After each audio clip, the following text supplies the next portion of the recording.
Part हमारे पास दो inequalities हैं।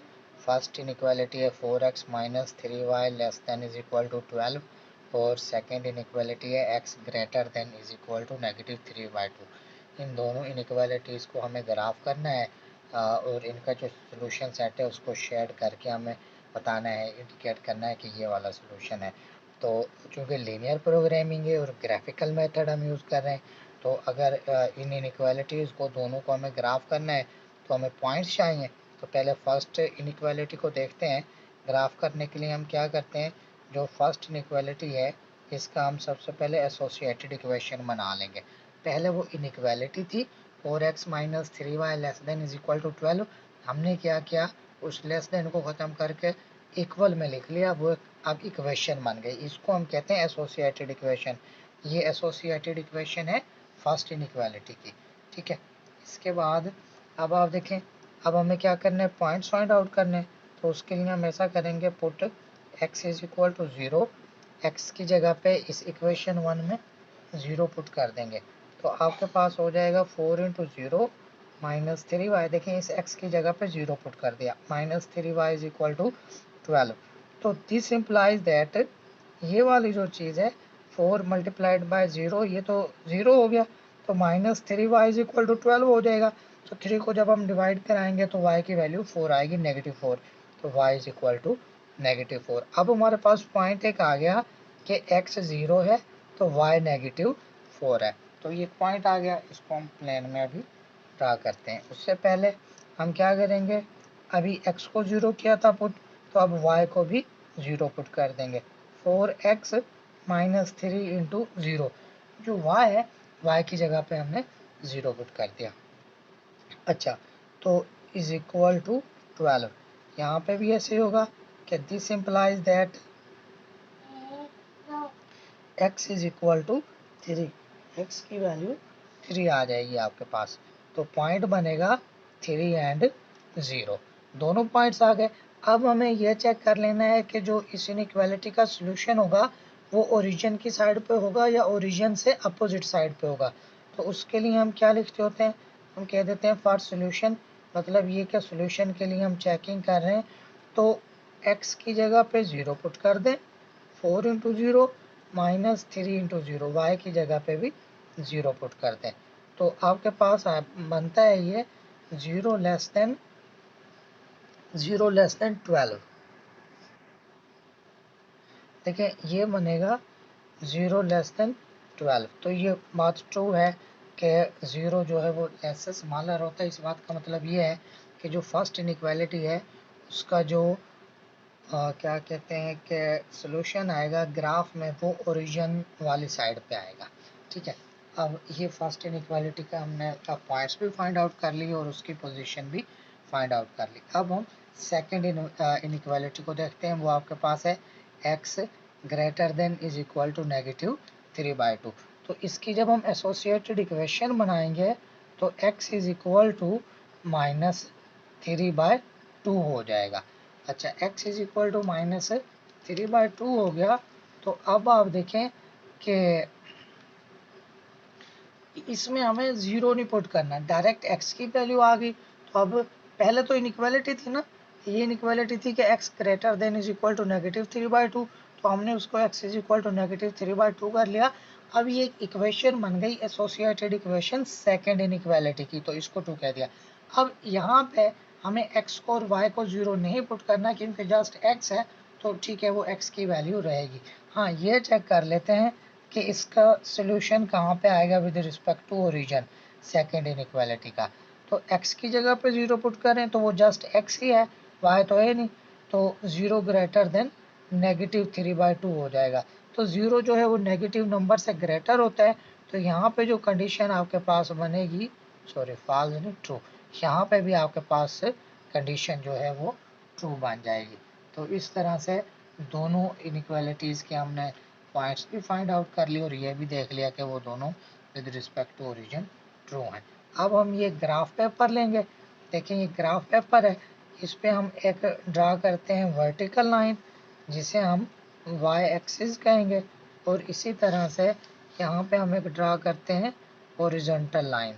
तो देखो ये आपके पास यहाँ पे एक हॉरिजॉन्टल लाइन आ जाएगी, ठीक है। तो ये जो हॉरिजॉन्टल लाइन यहाँ पे आएगी तो आप देखो कि ये इस तरह से ये एक्स एक्सिस है, तो यहाँ पे ये आ गया, यहाँ पे ये आ गया, तो ये y और y प्राइम हो गया, ये x और x प्राइम हो गया। अब वो जो हमने फर्स्ट इनइक्वालिटी के दो पॉइंट्स, ये दोनों पॉइंट्स फाइंड आउट किए, उनको यहाँ पे शो करते हैं। देखें पहले पॉइंट में x 0 है तो y एक्सिस पे, सारे y एक्सिस पे x 0 होता है, ठीक है, वो तो ठीक हो गया। y की वैल्यू x 0 है, y की वैल्यू -4 है। तो लोअर हाफ में, ये प्लेन का लोअर हाफ है, लोअर हाफ में हम क्या करेंगे, 4 सेल्स काउंट करेंगे नीचे, बल्कि 8 सेल्स काउंट करेंगे, 4 वैल्यू है तो उसको डबल कर लेंगे। तो हम देखें 1 2 3 4 5 6 7 8, हम देखते हैं कि यहाँ पे हम आ गए, तो यहाँ पे लिख देंगे 0 एंड -4। एक्स दूसरा पॉइंट है 3 एंड 0, मतलब x की वैल्यू 3 और y की वैल्यू 0 है। तो ये जो x एक्सिस है ना, इस सारे लाइन पे y 0 होता है, तो 0 तो ठीक है हो गया। अब x को 3 वैल्यूज काउंट करनी है, पॉजिटिव काउंट करनी है, तो राइट हाफ जो है प्लेन का इस साइड पे 6 सेल्स काउंट कर लेते हैं।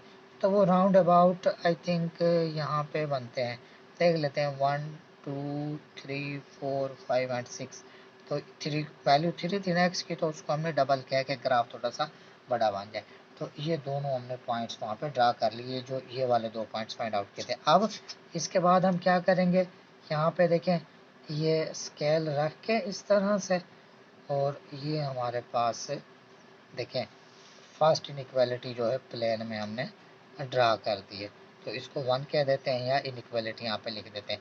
अब देखो इसकी position with respect to origin क्या थे, सोल्यूशन की, ये ट्रू था, मतलब इस लाइन का सोल्यूशन ओरिजिन की साइड पे होगा। तो ये हम थोड़े से ना निशान लगा लेते होते हैं जब हम दो इनइक्वालिटीज में काम करते होते हैं ओरिजिन की साइड पे। तो देखें यहाँ पे हमने ये दोनों निशान लगा दिए, ये हमें हेल्प करेंगे देखने में कि सोल्यूशन कहाँ पे है। दूसरी जो x की वैल्यू है वो हमारे पास -3/2 थी, तो x की वैल्यू नेगेटिव, ये इसको कहते हैं लेफ्ट हाफ, लेफ्ट हाफ में x की वैल्यू नेगेटिव होती है। तो यहाँ पे हम जो है उसकी 3/2 जो है 1.5 बनता है, उसको डबल करें तो 3 बनता है, 1 2 एंड 3, तो यहाँ पे आ जाएगा आपके पास, ठीक है। तो x की वैल्यू आ गई, नेगेटिव वैल्यू थी ना, इसलिए लेफ्ट हाफ में उसको हमने ड्रा किया। अच्छा, अब जब पहले भी बात हुई एक दो क्वेश्चंस में कि जब सिर्फ x की वैल्यू होगी तो जो लाइन बनेगी वो y एक्सिस के पैरेलल बनेगी, y एक्सिस की तरह बनेगी। देखें ये y एक्सिस के पैरेलल बन गई लाइन। और सिर्फ y की वैल्यू हो तो फिर अच्छा, तो हम क्या बात कर रहे थे कि ये इनइक्वालिटी है, इसको हम क्योंकि x की वैल्यू थी तो इसलिए हमने एक वर्टिकल लाइन ड्रा किया है, और विद रिस्पेक्ट टू ओरिजिन आप देखो ट्रू है ये, यानी कि इसका सोल्यूशन ओरिजिन की साइड पे आएगा, तो इसका ओरिजिन की साइड ये बनता है, ठीक है। अब आप देखो ये फर्स्ट इनइक्वालिटी और सेकंड इनइक्वालिटी, इनका जो कॉमन एरिया है वो ये वाला एरिया बनता है दोनों के ओरिजिन की साइड पे। इसके अलावा कोई भी ऐसा एरिया नहीं होगा जहाँ पे दोनों की कंडीशंस फुलफिल होती होंगी, तो इसको हमने ऐसे शेड कर देना है। तो ये जो हमारा पास फर्स्ट कौन सा पार्ट है, फोर्थ पार्ट है, फोर्थ पार्ट कंप्लीट हो जाता है, ठीक है। तो अब हम इसका देखते हैं फिफ्थ पार्ट। अच्छा, जो फिफ्थ पार्ट है आपके पास, उसकी स्टेटमेंट ये है, उसमें जो इनइक्वालिटीज़ हैं उसमें आपके पास दो इनइक्वालिटीज़ हैं। फिफ्थ पार्ट अगर हम देखें तो उसमें ये है कि 3x + 7y greater than is equal to 21 and y less than is equal to 4। तो ये आपके पास यहाँ पे दो इनइक्वालिटीज़ हैं। अच्छा, इनको हमने ग्राफ करना है, इनके एरिया को शेड करना है और बताना है कि सोल्यूशन कहाँ पे है। अच्छा, तो इसके लिए हम क्या करते हैं, सबसे पहले 3x + 7y is equal to 21, जो फर्स्ट इनइक्वालिटी है उसका हमने एसोसिएटेड इक्वेशन बना लिया, ठीक है, associated equation of first inequality. अच्छा, अब पॉइंट्स फाइंड आउट करने के लिए put x is equal to 0, x की जगह पे 0 पुट करेंगे, तो ऐसे हो जाएगा। एंड दिस इम्प्लाई दैट, यहाँ से आप देखोगे कि आपके पास y की वैल्यू जो है वो y इज इक्वल टू 3 आ जाएगा, क्योंकि 21 के इक्वल है ना, तो 7 इधर डिवाइड होगा तो 21 3 टाइम्स, तो ये आ गया। तो पॉइंट आपके पास बन गया 0 एंड 3, x 0 है तो y 3 है। इसी तरह से दूसरा पॉइंट भी फाइंड आउट करेंगे, वहाँ पे y को 0 पुट करेंगे तो 3x तो एज इट इज आ जाएगा 7, और y की जगह पे 0 is equal to 21, and this implies that x is equal to 7। तो 7 एंड 0, पहले x की वैल्यू और फिर y की वैल्यू, तो ये हमारे पास दोनों पॉइंट्स आ गए। अब विद रिस्पेक्ट टू ओरिजिन हम इसका सोल्यूशन फाइंड आउट करते हैं। तो विद रिस्पेक्ट टू कहाँ पे आएगा, पोजीशन फाइंड करते हैं विद रिस्पेक्ट टू ओरिजिन इस सोल्यूशन की। तो फॉर सोल्यूशन x की जगह पे भी 0 पुट किया, y की जगह पे भी 0 पुट किया, इनइक्वालिटी में लेस देन, इस वाली इनइक्वालिटी में less than 21, 0 less than 21 true आ गया। तो इसका मतलब है, हाँ 0 21 से स्मॉलर होता है, ट्रू आ गया। तो इसका मतलब है कि जो फर्स्ट इनइक्वालिटी है उसका सोल्यूशन तो आएगा ओरिजिन की साइड पे। अब देखिए सेकंड इनइक्वालिटी, सेकंड इनइक्वालिटी आपके पास है y less than is equal to 4, तो आप क्या करोगे, y इज इक्वल टू 4 लिख लोगे, जो कि एसोसिएटेड इक्वेशन है सेकंड इनइक्वालिटी की। अच्छा, अब हम यहाँ पे भी देखें सिर्फ y की वैल्यू है, जैसे अभी लास्ट क्वेश्चन में सिर्फ x की वैल्यू थी, तो हमने जो है उसका वो नहीं फाइंड आउट किया था, क्या कहते हैं कि x और y को 0 पुट नहीं किया था। तो इसमें हम x और y को 0 नहीं पुट करेंगे, जस्ट y की वैल्यू आ गई। हाँ, ये चेक कर लेंगे कि for solution with respect to origin इसकी पोजीशन क्या है। तो जस्ट y की जगह पे 0 पुट कर दिया, लेस देन 4, 0 लेस देन 4 होता है, तो ये भी ट्रू आ गया। तो दोनों हमारे पास ट्रू आ गए हैं। तो अब इसमें आप देखो नेक्स्ट, हम इसका अगर ग्राफ ड्रा करें तो ये हमारे पास ग्राफ पेपर है।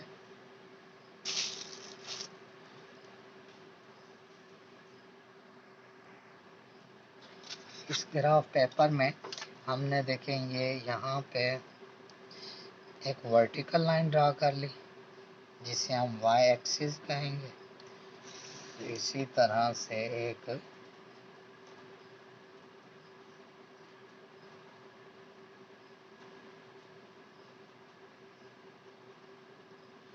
हॉरिजॉन्टल लाइन ड्रा कर ली जिसे हम x एक्सिस कहेंगे। ठीक है, ये ओरिजिन है। अब पहला पॉइंट है 0 एंड 3, देखिए ये वाला पॉइंट 0 एंड 3, तो x 0 है, y 3 है, तो पॉजिटिव 3 है तो अपर हाफ में आएगा 1 2 3 4 5 6, y की वैल्यू 3 है ना, तो हमने 6 सेल्स काउंट किए हैं, 3 को डबल कर दिया है ये। और x की वैल्यू 7 है तो, और y की 0, तो y तो इस सारी लाइन पे 0, हम जस्ट x को काउंट कर लेते हैं। x 7 है, पॉजिटिव 7 है, तो राइट हाफ में आएगा। तो आप देखो ये जो पॉजिटिव 7 है, 14 सेल्स काउंट करेंगे तो आप देखोगे 1 2 3 राउंड अबाउट यहाँ पे आते हैं, अपने यहाँ से स्टार्ट करने, तो यहाँ तक ये 14 सेल्स आ गए। अब इन दोनों पॉइंट्स को हम मिला लेंगे।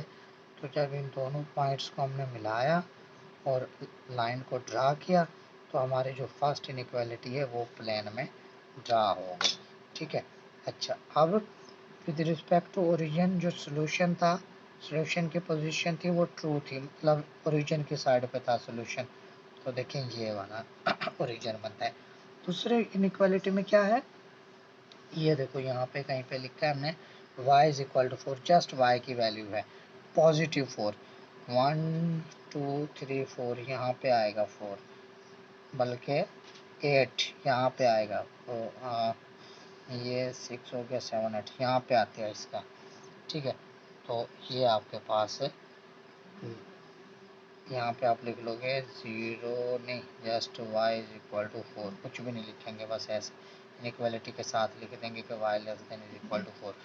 8 सेल्स काउंट किए हैं। ठीक है, 4 वैल्यू थी, 8 सेल्स काउंट किए। तो अब सिर्फ y की वैल्यू थी ना, तो जब सिर्फ y की वैल्यू होगी तो आपके पास जो लाइन बनेगी वो x एक्सिस के पैरेलल बनेगी, या ये कह लें कि एक हॉरिजॉन्टल लाइन इस तरह से बनती है। ठीक है, तो जब आपने इस हॉरिजॉन्टल लाइन को देखना है कि ट्रू था, चूँकि इसके लिए भी सॉल्यूशन ओरिजिन की साइड पे था, तो इसके ओरिजिन की साइड पे हम शेड कर देंगे। अब देखो इस लाइन में और इसमें जो कॉमन आ रहा है ना, वो ये वाला एरिया आ रहा है, ये इसका भी ओरिजिन है, और देखिए यहाँ पे इसका भी ओरिजिन है। तो हम क्या करेंगे, इस वाले एरिया को शेड कर देंगे, ठीक है। तो यहाँ से हमारे पास ये इसका सॉल्यूशन आ जाएगा। तो बल्कि अगर हम देखें यहाँ पे एक पॉइंट मिस कर दिया शायद, 21 के लिए ना ये ग्रेटर देन है यहाँ पे, तो यहाँ पे भी इसको हम ग्रेटर देन कर लेते हैं। तो 0 ग्रेटर देन 21, तो ये आपके पास फॉल्स हो गया, तो इसको आपने करेक्ट करना है। तो फिर अब सिचुएशन ग्राफ के लिए भी चेंज हो गई कि इसके अब ओरिजिन की साइड पे नहीं आएगा, बल्कि ओरिजिन से अपोजिट साइड पे आएगा, यहाँ पे आएगा। ये वाला जो मैंने पहले ये बता दिया ना, क्योंकि मैं ट्रू के लिहाज से देख रहा था, असल में ये वाला आएगा। तो अब अगर हम देखें तो दोनों का जो कॉमन एरिया है वो फिर ये वाला पोर्शन बनेगा, जहाँ पे दोनों लाइंस हमारे पास एक का ओरिजिन से अपोजिट साइड वाला था, एक से ओरिजिन वाली साइड थी दोनों का, तो ये कॉमन एरिया था, तो ये कंप्लीट हो जाता है। ये बात आपको अगेन बता देता हूँ कि मैंने यहाँ पे थोड़ी सी गलती कर दी, मिस्टेक हो गई कि ग्रेटर देन 21 था, बाकी तो काम ठीक है। मैंने यहाँ पे लिखा हुआ था लेस देन 21, तो वो ट्रू बन रहा था, ट्रू नहीं था एक्चुअली, वो 0 ग्रेटर देन 21 फॉल्स होता है।